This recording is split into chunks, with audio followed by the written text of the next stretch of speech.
Welcome, everyone, to the Misinformed Truth Podcast. I'm your host, Manveer. We got my co-host here, Lamar, and this is episode 4, the big number 4. So bit of housekeeping before we begin. You may be wondering, where is episode number 2? Unfortunately, we felt that the growth of this podcast has relied on our testament and our kind of envisioning of high quality production. And episode 2 just did not meet those guidelines that we had for ourselves. So we went straight to episode 3, which we did an amazing job with, we believe, and we're going to get even better. We incorporated pictures, tweets, and stuff like that to give you more context. We gave you graphs, and we also gave you a lot more in-depth analysis on those stories. And we're just going to continue to get better on those fronts, and let's jump into it. So we have a multitude of topics today. So Lamar, just break down today's agenda. What are we talking about? What are the big stories? Yep, so today we're going to be reviewing 5 topics for today. First, we're going over AOC versus Nancy Pelosi, the drama occurring there. Then we'll be focusing more or less on the Mike Gravel situation. He's running an anti-Biden ad, the first negative campaign ad that's being ran in this Democratic primary election, so that'll be interesting. Then we'll talk about the whole Alexander Acosta situation, him exiting and resigning from the Trump administration as labor secretary as a result of the whole Jeffrey Epstein situation. And then we'll go international. We'll be talking about our friend Duterte in the Philippines. And President Duterte. Yes, President Duterte in the Philippines and his situation going on with China and his relations there. And last, we'll focus on some NBA drama, something I know you're really excited about. We got Kawhi going to the Clippers and some people going to Houston. So this will be a change in scenery for the NBA dynamics for sure. Okay, cool. So before we cap on this, I actually want to just talk about a computers topic before we do that. So this might be throwing you off a bit, Lamar, but July 7th, Sunday, AMD released their brand new processors, and this has shaken up the market. And let me explain how important this is. Remember when SSDs came out for computers? The solid state. Back in the day, we used to have those hard drives with the spinning disks, and then we moved over to solid state drives, and every computer became fast. Your computer, my computer, they became fast. Remember that big change? Yeah. Happened around 2014 when it started hitting the consumer levels. And now I think we've seen a big change like that in processors where everything's getting a lot faster. The human DNA is about 3 nanometers big, and Intel's been making processors for an entire decade that are 14 nanometers big. And AMD just launched a processor that is 7 nanometers big in terms of their processing capabilities and their conductor sizes. So what this means is that AMD released a processor that's $500. And this processor... Wait, let me guess. It's way cheaper than Intel version. Yes, it is so cheaper that Intel's rival to that processor is $1,200. And Intel, when asked about AMD, said that, we'll have 10 nanometer stuff next year. But AMD's already got 7 nanometer stuff. And Apple was actually the first one to bring on 7 nanometer stuff in their iPhone 8. They were the first one. So this is huge. So do you think this is mostly a brand situation?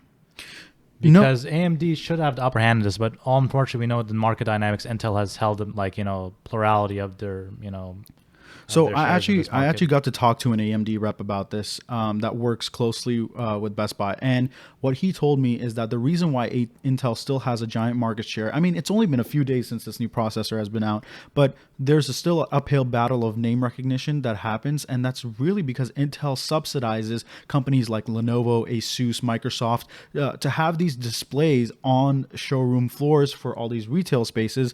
And AMD doesn't have that kind of marketability and that market money to spend and subsidize showroom space for these laptops and these desktops. But as we saw, this processor and this processor family that AMD just launched sold out everywhere.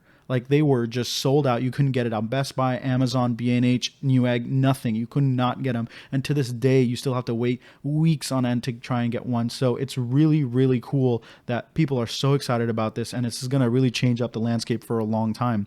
But yeah, I just wanted to share that bit of exciting news that, the next laptop or the next computer you think about, maybe consider AMD because it might be better for the money. But I know some of the name recognition of Intel will win you guys over. So let's just jump over that kind of geeky, nerdy news that I want to talk about and let's get into the meat and potatoes of our politics podcast. So AOC versus Pelosi drama. So break it down for me. What is the dramas? From what my understanding of it is that Alexandria Ocasio-Cortez is kind of the leader of this new wave of Democrats versus the old establishment guard. And AOC stated something like, because Pelosi doesn't agree with their unique policy perspective, that Pelosi's inherently some sort of racist. Well, let's backtrack a little bit first of all. So the situation right now is that the House has already passed, Trump's immigration plan, and that has angered a lot of the progressive base of the Democratic Party, specifically the squad, quote unquote, of the freshman Democrats, such as Alexandria Ocasio-Cortez, Ilhan Omar, Talisha Rahib, etc. So these quote unquote squad members of the Democratic Party, the more progressive base, are obviously very angered at what's happened because Nancy Pelosi basically gave Trump exactly what he wanted without no strings attached. And afterwards, Nancy Pelosi sent a quote unquote, very strongly worded letter to Trump. But, Nancy Pelosi has been described as, the master legislator. You don't give away all your all the things that you were negotiating over to the other side and then ask to negotiate after you've, conceded everything. That's not how negotiation works. And, this was a failure for, Nancy Pelosi. Now, fast forward after that vote was taken, Nancy Pelosi goes and does an interview with the New York Times.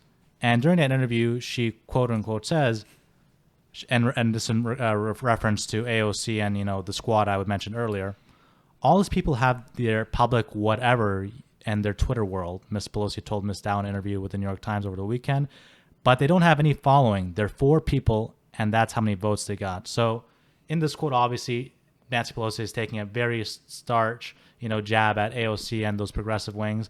And she's basically remarking and telling them, look, we don't appreciate your communication styles of you venting out on Twitter and attacking our own party internally. If you have a problem, bring it up with me privately and don't be starting drama like for the journalists to use against us and divide us. But AOC obviously responds saying on Twitter, that public whatever is called public sentiment. She wrote on a post getting 4.7 million followers and messages that recirculated more than 100,000 times. So she's essentially saying, look, you messed up. Now I'm going to my Twitter family and I'm telling them how I feel. I'm being transparent. But again, it's that idea between Nancy Pelosi and AOC that we shouldn't be dividing us, but we should be working together to defeat a common enemy, in this case, Donald Trump. So talk about Alexandria Ocasio's comments that Nancy Pelosi is targeting women of color. So yeah, following the next day, I'm sorry, it wasn't the next day, it was probably a few days later, after Nancy Pelosi made those comments, she also responded saying that she singling out the freshman members of Congress and saying that she was specifically attacking women of color, which I personally disagree with.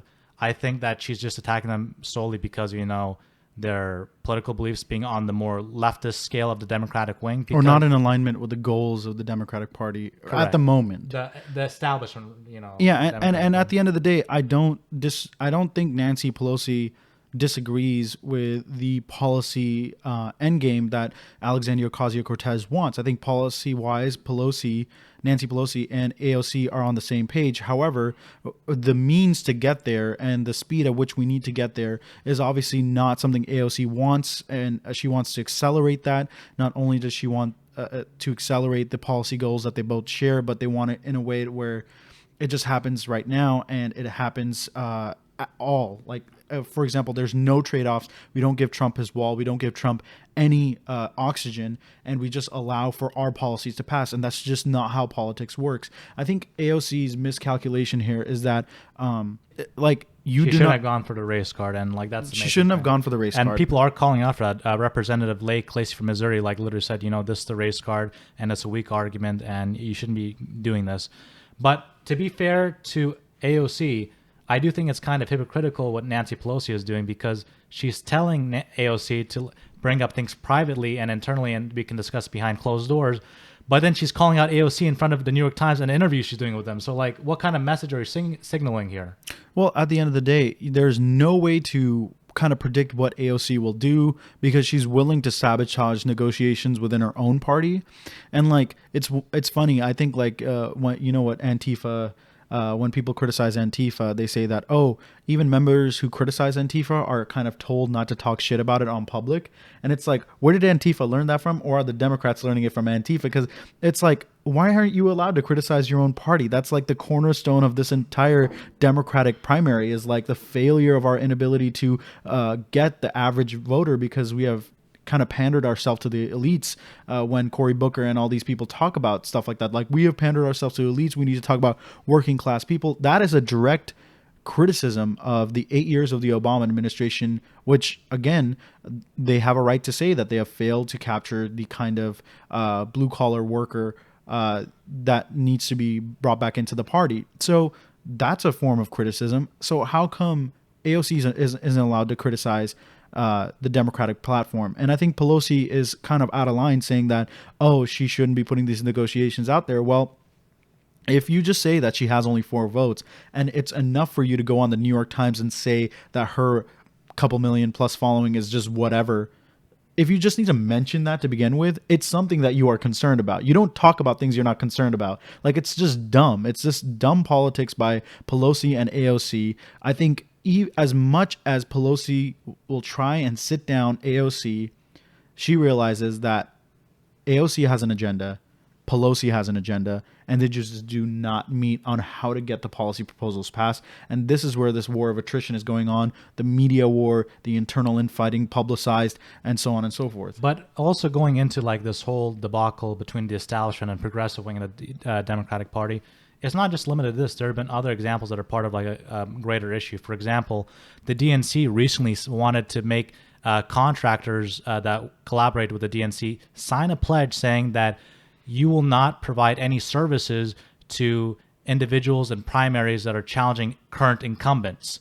Basically saying that people like AOC should have been barred from receiving, people that have done work with other individuals in the DNC because they were challenging an incumbent in her race and in her primary in that case. Wait. Can you say that more clearly, Lamar? Sure, of course. So the DNC was pushing a pledge to be signed by contractors that provide services to the DNC. And this pledge basically said... So DNC made... contractors they work with had to sign this pledge written by the DNC that if you work with us, you cannot work with people who are taking out our incumbents. So say, for example, in a primary race. In a primary race, yeah. Because that's just... And the whole point of democracy is that you are willing to have like a foster ideas and have people challenge you. Like there's nothing democratic about that, Okay. We can talk about the merits of that policy being bad or good, but bringing up this tired old tradition of democracy this and democracy that, like, that's great, and we should always strive to be the party of democracy and whatnot. The Democrats should, but at the end of the day, like, that's not how elections are won. That's not how political oppo research is done. It's obviously using contractors, organizations, companies that have worked on both sides of the playing field. I mean, many Republican campaign managers and campaign staffers have worked for Democrats as well for that exact reason, because Democratic primary contenders see that as a value of knowing thy enemy. So yeah, you're right. So it's kind of weird because, again, like, these aren't necessarily partisan individuals. Like, their IT company to provide the data on like how much contributions one donated or something like that. So it's nothing like that's specific strategy to a specific party. It's just basic IT and technology information. Yeah. But the drama doesn't necessarily just extend there too, Manveer.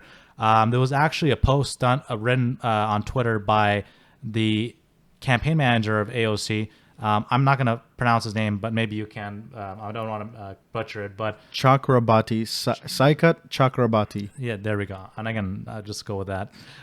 So he tweets out, and this responds to a congresswoman in Kansas. Oh, sorry, Chakrabarti. Chakrabarti. There we go. He's got me on that. But he's basically responding to an attack on a congresswoman in Kansas. And in the post, this is what he writes.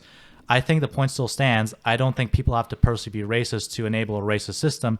And the same could be said about Southern Democrats. I don't believe Sheriff, again, in regards to Congress and Sheriff Davids, is a racist person, but her votes are showing her to enable a racist system. And the controversy here isn't necessarily on what was written by the campaign manager of AOC, but a response by the official Twitter handle of House Democrats. And they're responding to the campaign manager of AOC saying, who is this guy and why is he explicitly singling out a Native American woman of color? Her name is Congressman Davids, not Sheriff's, and she's a phenomenal new member who has flipped a red state. So this is the funny and hypocritical part. Like, they're calling out AOC for playing the race card, but the establishment has no issues with playing the race card when it comes to members who are more moderate and less on the progressive wing. So it just shows the hypocrisy, man. So like, what the hell is the House Democrats Twitter page ran by mostly established members doing? I'm not worried about the House Democrats. I think this guy is an idiot. The Saikat Chakrabarti, he's an actual idiot. He was talking to, what's the Democratic Democratic candidate for president who's Jay Inslee, right? The guy who's all about green policy proposal. So Chakrabarti sat down with one of the campaign leads or the policy guy for Jay Inslee, and in front of a Washington Washington Post reporter, Chakrabarti, who is the chairman or the chief of AOC staff, right? I think chief of staff or campaign man. Yeah, I think it was chief that's of staff, like yeah. He's working with close with AOC. He literally says that we support the Green New Deal and we think it's great. I think it's a great way to change the economy. And I think you're thinking too small. And Jay Inslee's guy's like, what? This is just about green technology. This isn't about like changing the economy. And then Chakrabarti is like, oh, rip. And then Washington Post just writes all that stuff. But obviously it's a glowing article about the future of green technology. But Chakrabarti just literally admits that the whole Green New Deal that AOC and everybody's been pushing is just a veiled way to change the economic system for a more distributive way to kind of, dismantle the way we see capitalism today. And I'm like, you know what? Even if that is your goal, and even if that is kind of the underlying scheming thing, because like Mitch McConnell has done worse openly, but like if the kind of conservative conspiracy theory deep state people also believe this to be a conspiracy theory that this green transformation is fake and they're just trying to make us into a bunch of Marxist communist hippies, like you just fed fuel to that fire. And like majority of Green New Deals and green initiatives that are being passed are not that at all. They're partnerships with very private companies and entities. But he just let out the bag and be like, yeah, that's our goal. That we're going to use this green platform of the Green New Deal and stuff like that to change the economy into a more redistributive system. And this was just such a dumb misstep by Chakrabarti. And he's kind of the leader of. I'm not defending what he's doing, but I just want to give you some more background because I think this will explain his. And he's the leader of the Justice Democrats. He's really the kind of leader of that. And the Justice Democrats are this new wave of Democrats that are pushing this really progressive agenda. And it's not bad, but he's just putting it out in the way where he's calling everybody racist and everybody's an oppressor. So let me get into that. Okay, so this is actually pretty funny. So remember the blue wave that just happened in 2018, okay? So the midterm elections. Correct. So during that time, again, this has to do with the post that was written by Chakri in that Twitter post. Again, he's referring to Chakrabarti. Just say his name. He's referring to Sheriff Davis, who ultimately defeated the Republican incumbent there by the name of Kevin Yoder, okay? So obviously everyone's happy that, this this Democrat was able to, defeat this Republican incumbent as part of the blue wave in 2018. Which state? Kansas. Kansas, okay. It was Kansas 3rd District, from my Kansas understanding. 3rd District, okay, Yeah. for Congress, Yeah. right? Correct. But here's the interesting part that where the drama arises, okay? So Justice Democrats was involved in the primary of that election too. So Justice Democrats was running a candidate by the name of Brent Welder during that same time. And this was way before Sheriff Davis even entered the race in that primary. And there was polling done during that time that showed that Brett in that race against the incumbent on 1-on-1 theoretical was up by a 7-point margin. And again, Justice Democrats was, supporting this person, Brent Welder. So that's when the establishment and the DNC kind of got a little scared that he would actually defeat Kevin Yodeler in this case.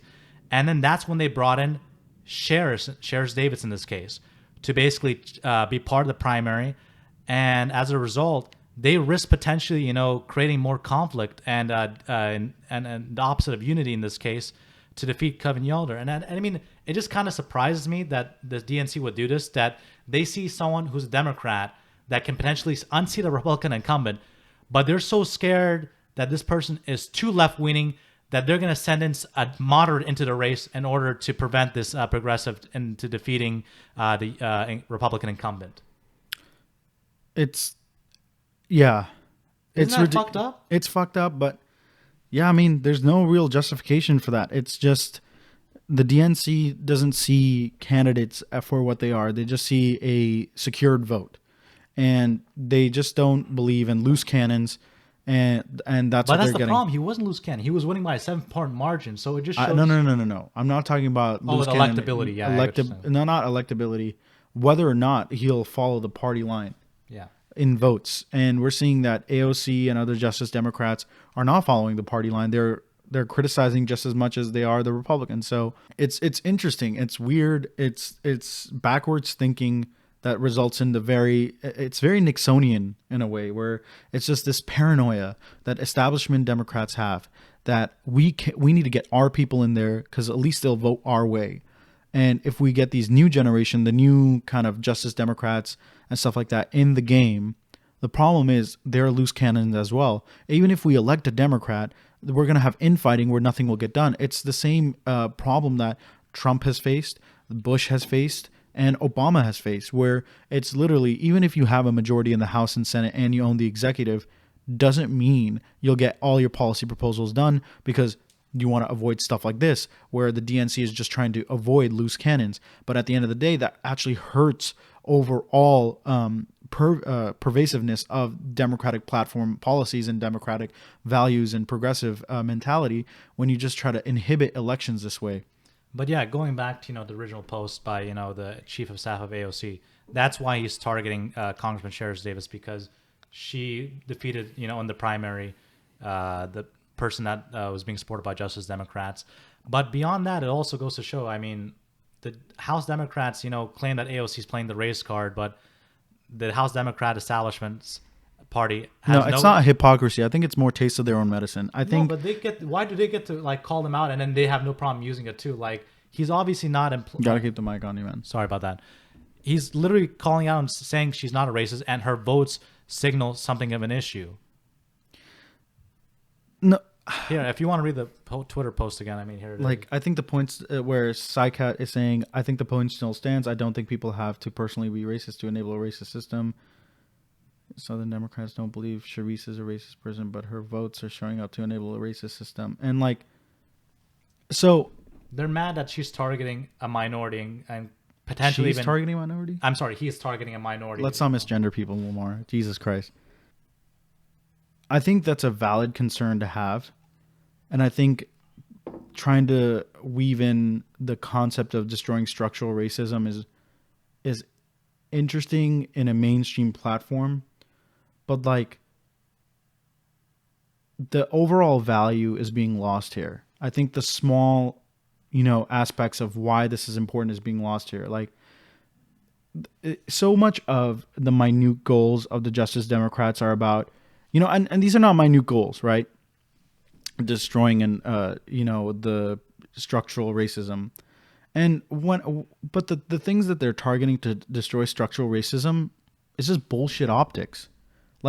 her votes indicate otherwise. Like, what votes? And it's there's no clear plan to destroy structural racism. It's just like small policy goals and policy wins that they want, right? And when you flip a red state blue, and it's not the most ideal, most authentic blue. like, It's more like a Republican purple kind as of a, Democrat. No, I wouldn't say Republican disguised as a Democrat. I would say someone who is centrist or compromised, right?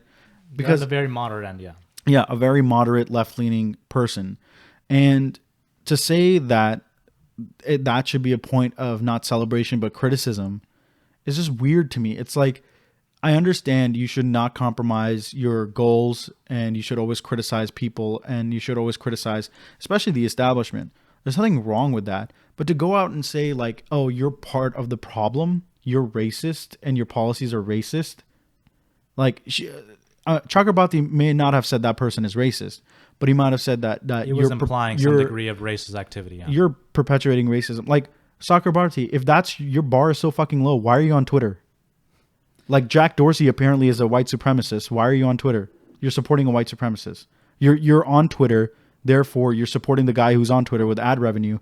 So therefore, he can support people like woking people. Yeah. Just like so that way he can support platforms for Nazis and anti-Semites and like stuff like that. If you want to play this game, we can play this game. Like, we can play this game. Like, if you want to just call everything racist, we can call you racist too. You engage in a system in where you're perpetuating shit too. Like that phrase of perpetuating, everybody's perpetuating. I'm perpetuating the atoms in front of me to push forward. Like, and the atoms are gonna read some racist over there, which is gonna give him an extra strep while he marches down Charlottesville. Like, who fucking, like, it's just so dumb. It's like the bigger goals should be the goals here. Like, the bigger overall policy initiatives of progressive agenda. I completely agree with you. Like, but again, I want to stress one thing, and this is a conversation you and I have had in the past before.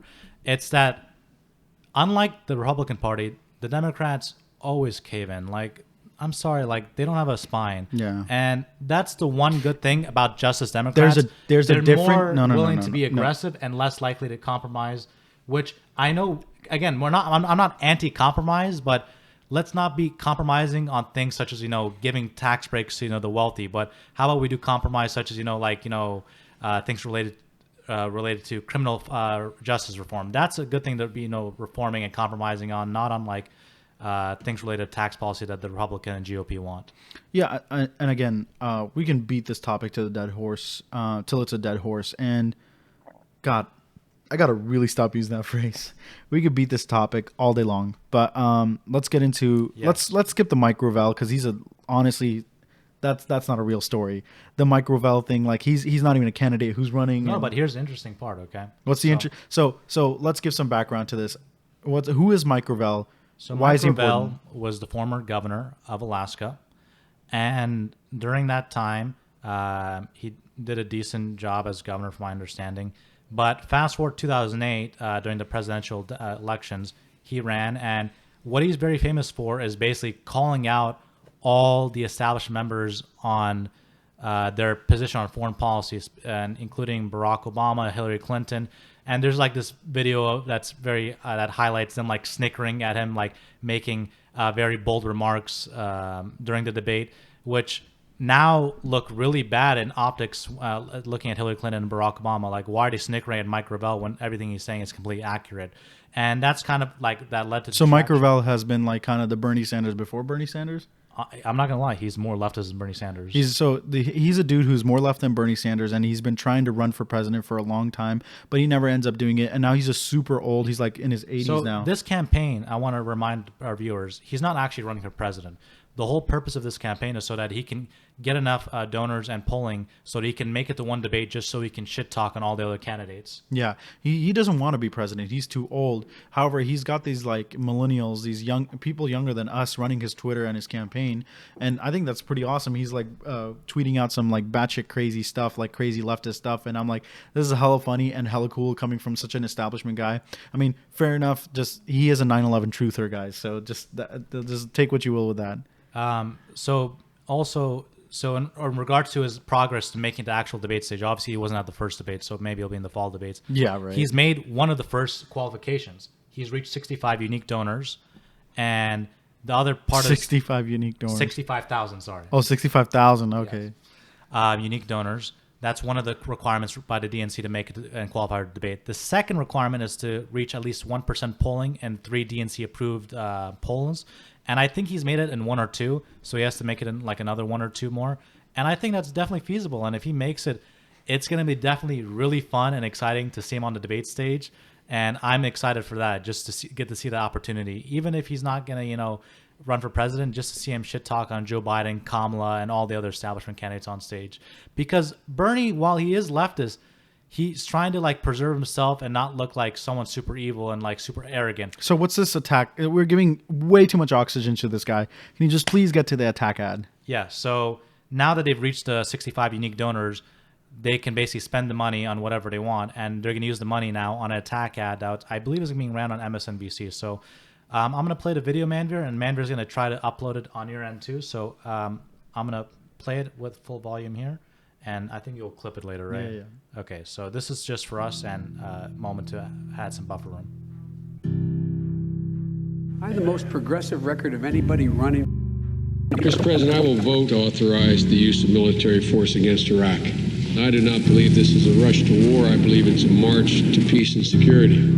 I do not view abortion as a choice and a right. I do not vote for funding for abortion. The concept of busing, that we are going to integrate people, is a rejection of the whole movement of black pride. Both political parties will understand the need for more police officers, of more prisons. We have predators on our streets. We have no choice but to take them out of society. I don't think 500 billionaires are the reason why we're in trouble. The folks at the top aren't bad guys. I have the most progressive record of anybody running. I'm Mike Gravel, and I approve this message. So, Manveer, thoughts on the attack ad? Will this be effective in any way? No, not at all. I think people who are on the Biden camp literally defended him when we had video and photo evidence of him getting a little too close to a lot of little girls.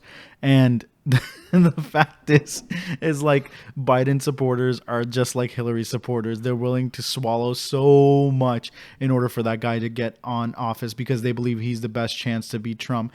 And again, I would love to see a Biden and Trump throwdown. Screw the moderators. I want Joe Rogan to comment to that thing. UFC fight. UFC fight. Like, I think that's the mentality behind it, was do whatever we can to win and compromise as much as we can.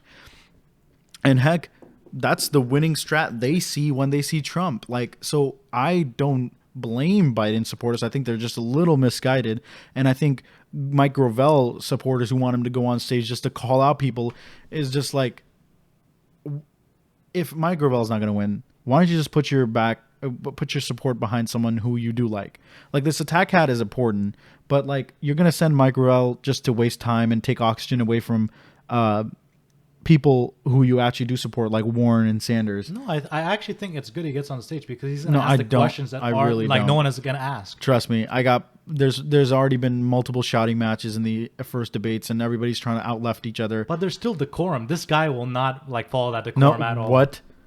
There was decorum? There was some degree of decorum. What are you talking about? Like, at least when the moderators told him, like, hey, bro, like, your time is up. Like, some people went over it, but everyone went over it. Went over it. But this guy is going to go, like, a whole different level. He's going to go 5 minutes over the time.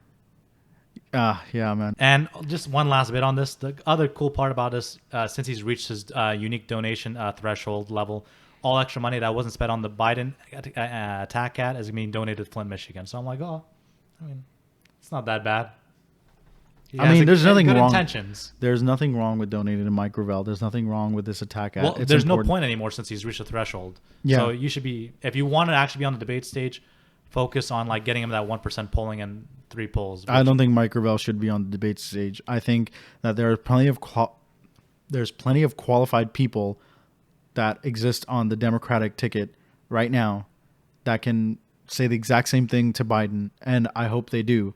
Or they recognize the political clout Biden has, that in the event that he does not get the nomination, he will give to them. Once you ostracize and call out Biden, it just becomes this kind of thing where I'll take my political clout elsewhere and just not use it at all. So you're basically making the argument that they can make the arguments, but I disagree, because of all the like 20 plus candidates, only 3 of them are like on the progressive wing, I'd say, in my opinion. I think this is the just ones that like more clickbait bullshit. No, if you want to call them out, the moderate ones can't call Joe Biden out because they would be like hypocritical and it'd look bad on them because they do the same thing. And if we're talking about the progressive people like Bernie Sanders, Elizabeth Warren, I'm sorry, but like they just can't do it. It's not going to make sense for them to actually do that. And because they know they'll lose their base because they'll give that perspective appearance that they're too arrogant for doing that, unfortunately. Yeah. So at the end of the day, I don't want Mike Gravel on the stage for multitude of reasons. I've already stated them out. Like, I know. Like, he's going to take away oxygen from real candidates. There's no point in bashing Biden when other people can beat him on other levels rather than just calling out his political record, which is, it's a fine argument, but then people are just going to be like, Biden's changed. He's been in the political game so long. Look at his most recent comments on these things. And that is also a fair, valid critique. But like, there's better people than Biden. They can call him out on a different way, which doesn't ostracize the clout that he has that he can use to support whoever becomes the nominee. Like, Gravel going in there just puts he's just a hand grenade that exists for no reason. Like, Biden might be polling the highest, but doesn't mean he's going to win, right? Like, this is why I don't like our election cycle being so early, because emotions are high to preliminary polls that don't even pan out. All right. Next topic. Alexander Acosta's exit. God, another Acosta. God. So I'm not gonna lie. When I first heard the news about Acosta being forced to resign, I thought they were talking about the Jim Acosta from CNN. I'm like, what? I'm like, what are you talking about? This guy like milks rating. I'm gonna just be back real quick, but give me the background. I'll be listening. Sure. So we obviously are all aware of the Jeffrey Epstein situation, the scandal that's going on with him in regards to him trafficking children and the rape allegation as well. It's just all coming down at once. However, none of this is actually new news. In fact, at the time, Labor Secretary Alexander Acosta-Ocasio, who comes into this whole situation, was an attorney working for the state of Florida at that time. Now, Acosta had the opportunity to actually be able to prosecute Jeffrey Epstein for these crimes, and he did to some degree, but he didn't actually do it to his fullest. Many analysts in the criminal law field claim that Jeffrey Epstein could have went to prison for as much as 20 years plus for all the crimes he has done, and potentially life in prison, depending on how many of the crimes you actually the prosecutors went for. But in this case, from my understanding, from what I've read news, Jeffrey Epstein only spent 16 months in prison. And it wasn't even normal prison. He was allowed to leave the prison during the day to actually work in Wall Street, and he'd only come to prison at night. So this was obviously just a slap on the wrist for him. This prison sentence meant nothing. And the other horrible aspect of this is that this deal that Acosta made with Jeffrey Epstein and his counsel was not even discussed with the victims. That's the true heart and meat of the story, that Alexander Acosta made this deal, gave him a slap on the wrist. Obviously, for sex trafficking of children should warrant a higher magnitude of penalty, but he basically got away, with little to no punishment. And as a result, now Alexander Acosta has been forced to resign. Well, not forced to resign. Sorry, he, according to reports, he volunteered his resignation because he felt it would be a lingering cloud over the Trump administration for until his in regards to his 2020 presidency. Yeah, and what I have to say about that is a handful of things. So my biggest concern is that this is a state's issue, actually. So the only thing that actually involves the Attorney General Acosta at that point was the sex trafficking charge. And in that instance, depending on who you talk to, which prosecutor, you get kind of conflicting reports that say like, yeah, usually prosecutors make this deal all the time. And then some prosecutors that are a bit more vindictive, a bit more on top of their, moral value or moral fiber rather than conviction rate, will say, no, we wouldn't make that deal at all. So it just depends on who you talk to. But overall, I think this is also a failure of Florida. Like, why didn't the state functionally go after Acosta even more harder? Epstein more harder. And I think Acosta was on the wrong side of the deal that many prosecutors would have made as well. And I'm not defending Acosta in this instance, but I just want everyone and the viewers to know that deals like this happen all the time. If you have a problem with those deals, you and I are on the same page that deals like this shouldn't occur, especially with white collar criminals who are engaging in very horrendous acts. Really, like child pornography and sex trafficking are no joke. And to be let off with such little penalty, like Acosta deserves everything he's gotten, and so does every prosecutor who's ever made this kind of deal. And I understand the limitations of time, mental bandwidth to look after these things and look after these cases, but it's just a functionality and a procedural fault of our justice system that this horrendous act occurred, and it's also a way to point fingers at Florida and their failure. But Ben Shapiro, guy I don't really like. I kind of disagree with him. I disagree with him a lot. But he made a decent point that the media focused on the story for possibly the wrong reason.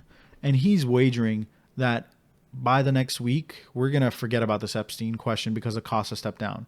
And if that's the case, that means this whole story was all about bringing down Trump. Now, if people are still on this story about how Epstein were to further proceed and stuff like that, then it's like, truly about, bringing light to the stuff that these girls went through and the families and everything like that, and the suffering they had to go through. And then that's a noble effort by the media to not just make it about Trump and always about Trump, but rather to bring light to horrendous situation. Like, remember back in the 90s and back in the 80s, like stories like these would be like national headlines, like the Central Park 5 and OJ, and these kind of stories that really bring out the terror part of sensationalism of these criminal activities. Yeah, like, because it should be sensationalized, because like these things are incredibly terrible. Well, to be fair, as we mentioned earlier, I was being honest with you. Before this news story came out, I had no idea who Jeffrey Epstein was. But according to the media, he is a big, affluent, important person, and I guess this is why the story took place. But same way like the Rodney King beating was like kind of a poster for like the Rodney King beating was kind of like just the very epitomization of police violence against black people and others that followed. This should be kind of a poster child for Epstein. Should be a poster child for what happens when money allows you to overrule the rule of law. And I think that we should further stick on to this story, and we definitely will. But whether or not the news media will just purvey to you that everything that revolves around Trump that falls out of his orbit, goes by the wayside. And again, I'm not defending Acosta at all, but, just to play devil's advocate as to what the potential rationale was to give him 16 months versus, the decades that, Jeffrey Epstein should have been in prison for. There have been some comments made that obviously we know Epstein is a very powerful, affluent individual, and he would hire attorneys that would, go after the victims in this case and basically attack their credibility, attack their character.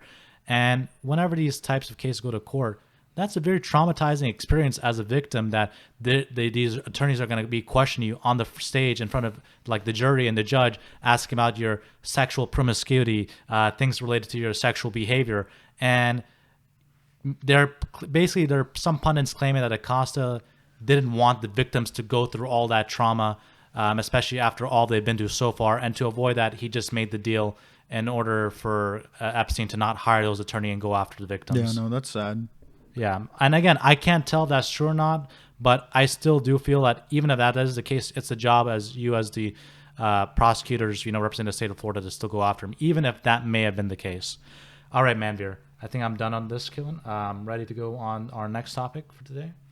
Yeah, so we're going to bring on our international topic. It's going to be about Duterte and China. So break it down for me. First of all, who's Duterte? Tell me what kind of character he is. Like, why is he such a special character? And then bring it back home with explaining what his relationship in the story with China is. So Duterte is the president of the Philippines. He was elected a few years ago. Rodrigo Duterte, yes. And the main thing about him is he ran basically kind of as the equivalent of the Trump of the Philippines. He wanted to run on the idea of like rule and law and he wanted to really specifically, attack the drug cartels that were operating in the Philippines. Yeah, basically he gave everybody on the island of Philippines a shoot to kill order for anybody who's suspected of dealing drugs. So even if I was in the Philippines and I said, Lamar, I don't really like you, we get in a big fight, and then I just shoot you and I just tell the cops, oh yeah, he was dealing drugs, and the cops would be like, all right, good work. Yep, there's no judge or jury. It's just execution, straight to the point. Yep. And as a result, there's been a lot of fear and paranoia and going on in the Philippines that, this has been the rise of dictatorship. But actually, looking at the reports now, even though these things are obviously not democratic, his approval ratings right now are at about 80%. Obviously, I can't tell of how these polls were conducted, especially in the form of a dictatorship. I'm going to say something really fucked up that I might regret. But it's just funny to me that the Philippine man, the Philippine celebrity that comes out of the Philippines is super macho. And I get that. This comes from Middle Eastern culture. This comes from Indian culture. The president of Iran, prime minister of Iran was a former cricket player, and Modi, who's the prime minister of India, is this super macho guy. And look at Manny Pacquiao. He's running. He's in office right now. I believe he's the equivalent of a congressman. Congressman, yeah. And he's has made homophobic remarks and stuff like that. So it's just funny that these super macho guys just come out of nowhere. And I think I know why. It's because I was watching Joe Coy, and he's a Filipino comedian, and he basically says that we've emasculated Filipino men because the women go and become nurses and send money back to basically allow them to live. And then that's why these Filipino men are being so lauded, because they give their masculinity back. Every time Pacquiao wins, it's just such a roaring sense of pride. And I totally get that as an Indian person. It's whenever it's so taboo to talk about in a situation where your wife makes more than you. Yeah, it's just the most emasculating for the masculinity. Exactly. Lost, yeah. It's just the most emasculating thing. It makes so much sense why he's polling at 80%. And we're seeing that in Trump right now. It's just emasculated men just look towards Trump and be like, he's a winner, man. He's my guy. He's my truth. And I'm what? There's a lot of similarities between Trump and Rodrigo exactly. Duterte. Yeah. But anyway, that was just the background of what happened in the Philippines. Let's actually get to the meat of the story. Yeah. So back in April 2016, Rodrigo Duterte made very bold claims saying that he wants to assert his dominance in the South China Sea. And he even said this quote, that, as part of the masculinity we were talking about, saying, "It has been my desire to become a hero. So if they kill me, then I would leave it at all here in the Philippines. They mourn for me," Duterte said in the Filipino. In the Philippines, as he vowed to sail the high seas in a jet ski to confront China and plant a Filipino flag in the disputed islands in the Spratlys and Scarborough. Wait. So So he wants to go on a jet ski to confront China. The Chinese, yes, and plant a Filipino flag on the disputed territories. I just want to see a jet ski trio of Duterte and then DJ Khaled on the side, and then I don't know, let's just throw Trump in there, and then just jet skiing to this country and then planting this flag. All right, so now unfortunately for Duterte, he may have gotten his wish, because at an international arbitrary court, it was actually declared that a portion of the South China Sea was actually in favor. They actually ruled in favor of the Philippines, saying that they have more right to it than the China. A portion of the South China Sea, is that a country? What? No. It's I don't know what the exact latitude and longitude is, but it was in reference to the territory. The people of the South China Sea said they would rather have the Philippines. Philippines. It was an international arbitrary court. So the court said they would rather have the Philippines take over than the Chinese government and the Chinese military. It specifically said that the Chinese have no specific historical legal precedent to claim it. To claim that part of the South China Sea. Correct. And they say that the Philippines actually have more legal and historical precedent to claim that part of the South China Sea. Correct. Okay. And now that happened. So obviously we would assume Rodrigo Duterte is super happy, right? This is a gift that is a silver platter. Although I see why he may not be, but go ahead and explain. Recently, Xi Jinping, the president of China, and Rodrigo Duterte have become kind of buddy-buddy. And as a result, Rodrigo Duterte has allowed Chinese fishermen to come in that portion of the South China Sea that was, again, ruled in favor of, control of the Philippines, not in favor of China, to come and fish in their international waters, their domestic waters. And now there's opposition parties saying, what the hell, Rodrigo Duterte? You got what you wanted, and now you're letting the Chinese walk all over you. What's going on? And consequently, there's now impeachment hearings to basically impeach Rodrigo Duterte out for allowing the Chinese to basically do this. So you're telling me that Chinese fishermen got to go into Filipino water, yes, and basically get to fish there, and then because they fished a little bit of food, like, are we talking about a commercial tanker or just like a bunch of bamboo boats? It's commercial Chinese ships, yeah. Oh, okay. This kind of makes sense because I guess you're taking away money from the Filipino fishing industry, which I guess makes sense. But Jesus Christ, like, impeachment? No, yeah, like, God forbid you take our fish, but go ahead and kill all the people you want, like, like, what the?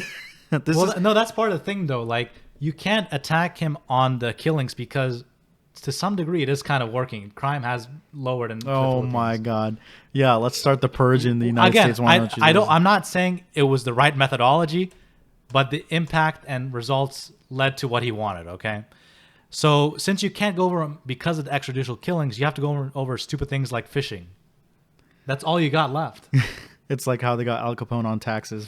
Yeah, except for Duterte, it's fishing. It's always taxes, man. You don't fuck with the IRS. All right, so last topic for the day, we're going to talk about the NBA, the never-ending sport in the history of mankind. Like, baseball has an off-season. Football, for God's sakes, has one of the biggest off-seasons. And NBA just literally does not stop. More people talk about the NBA than actually watch in NBA games. So...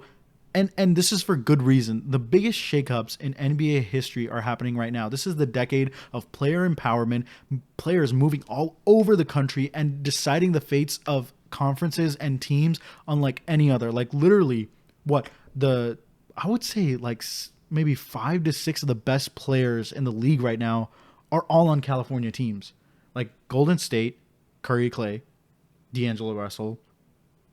Clippers have Kawhi Leonard and Paul George. Lakers, Anthony Davis and LeBron James on the same team. They're killing it. Like, holy crap. Like, the Western Conference is like the actual champ. Like, the Western Conference Finals, I'm telling you, is going to be the real championship. Let's talk about Houston. They're in the West, too. Now they also have... Yeah, Houston. Exactly, Houston. And Houston... So, like, Houston's a little bit more complicated. So, let me break it down. Kawhi is in Raptors. And not anymore. Of course, Kawhi was Kawhi was in Raptors. He won the championship for them with them. You have Paul George and Russell Westbrook, Oklahoma City. Okay. Kawhi wants to go to the Clippers, but he's not going to do it alone. He's going to call up a bunch of people, ask, "Yo, do you want to do this with me? Yo, do you want to do this with me?" Paul George picks up the phone and says, "Yeah, let's do this." Paul George and Kawhi go to the Los Angeles Clippers. Russell Westbrook in OKC is just by himself over there with no extra backup.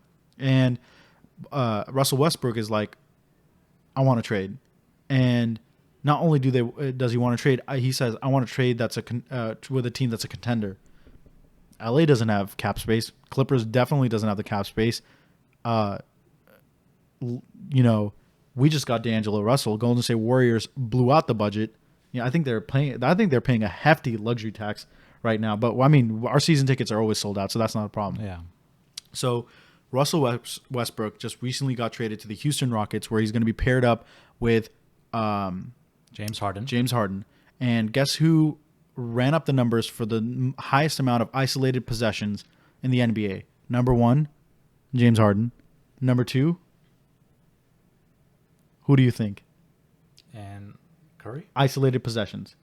Curry? Westbrook? Yes. Okay. You're getting 2 ball hogs on one team. So, yeah, that's actually part of the problem, too. Like, you have 2 individuals that occupy the same role, point guard. So, one of them is going to have to change their role, or I guess they're basically going to have to play. One's always going to have to be, like, sitting down while the other's playing. So, you have these 2 dominant players, and they don't really supplement each other well. Like, they work together actually. It's like Kobe and then Kobe with a beard. Exactly. So I don't know how Houston's going to make this work. I personally think they're probably going to force maybe Westbrook to take on more of a power forward role versus the point guard position he plays now, because it's going to be hard to, have them both on the field playing point guard at the same time. And I'm so happy that Houston got rid of CP3. Oh my God, this guy's an injury-prone player. He was very good early on, but he's showing no signs of improvement or no signs of really desire to win as much as he was. And like his in year 3 or year 4 of his contract, he's looking at about $46 million a year, which is ridiculous. Like the player options these guys get is off the charts. So they dumped CP3 onto OKC, and my hope is that CP3 just wakes up and to realize like he's a dying superstar, and he needs to not actually dying. Like I feel bad for him, going to Oklahoma. No, I don't feel bad for CP3. He negotiated an outrageous contract by promising so much to the Rockets, and nothing happened. No, Rockets won this trade hands down. They messed up during the semifinals in the conference this year. Yeah, I know. Yeah, it was sad. No, definitely, especially without Durant. We don't want to talk about that. I'm not. I hate CP3.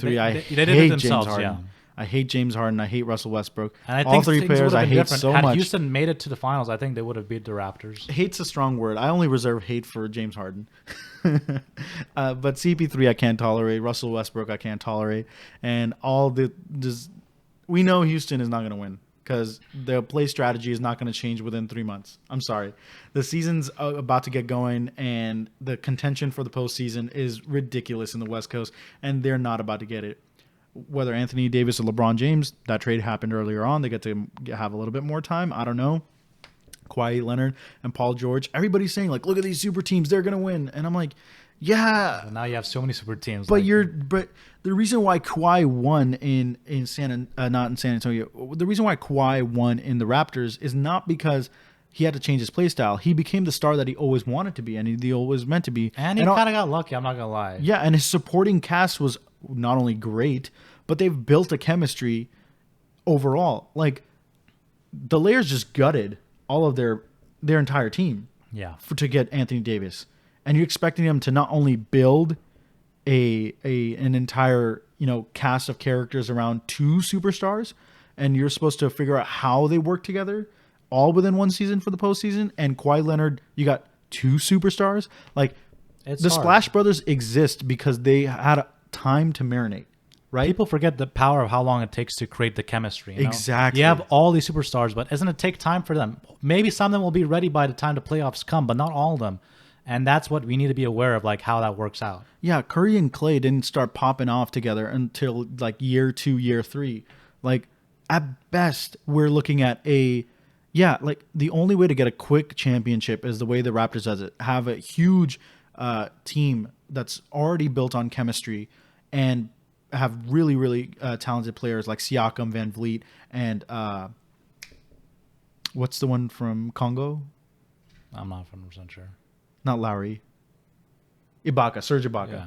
So you got all these players that have had built a chemistry, and then you just plop a superstar in there, and then that's how you get the win, because not a lot of chemistry work needs to be done with one team. The team just needs to embrace Kawhi, and they did. Yeah, 2 superstars always leads to potential like conflict happening, like egos hitting each other in the head, and that's something to be aware of. Yeah, Curry put the hammer down on. I think the Warriors are better with KD, but like, I think it's going to take some time for, obviously Curry and Klay Thompson were like the Splash Brothers before, KD showed up. But I think even they themselves are going to take time to adjust going back from that season. Because we're talking about an aging Splash Brothers too. Yeah. Curry's getting injured, Klay's getting injured, and we just needed that third superstar.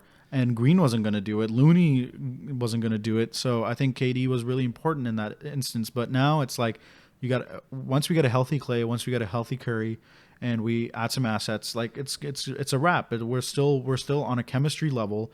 We still have more superstars that are in cohesiveness with each other than pretty much anybody else in the NBA that can compare to a Curry and Klay. And going back to the Warriors trade with KD for D'Angelo Russell, did you hear the new news that happened in regards to what was going on in the mind of Kevin Durant? The new news? I love new news. Tell me what the new news. Essentially, when they first told KD that he was being traded straight up for D'Angelo Russell, he kind of got mad and told them, no, I don't want that to happen because that's not fair to the Warriors. And as a result of that, that's why the Brooklyn Nets also gave him the first round pick for the next, draft in addition to that, because of Katie stepping in saying it wasn't fair.